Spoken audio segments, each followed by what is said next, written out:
Es neko neesmu stāstījis. Pēdējo reizi runāju par to nestandarta dzīvokli, kas arī veiksmīgi un ātri aizgāja.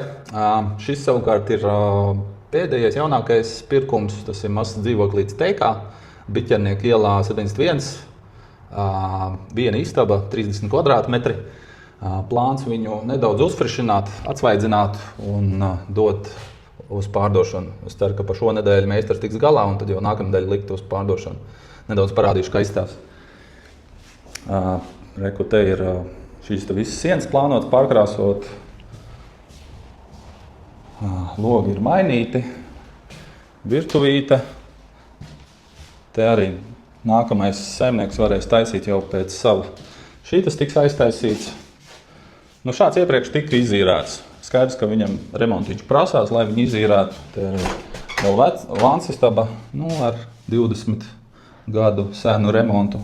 Droši vien, ka nākamais pircējs arī taisīs lielāku vai mazāku remontu. Bet tā, principā, ar kosmētiku arī var pietikt. Un plāns viņu laist ir pa kādu cenu 33–34 tūkstoši. Tā ir Teika, Biķernieka iela, laba lokācija, otrais stāvs.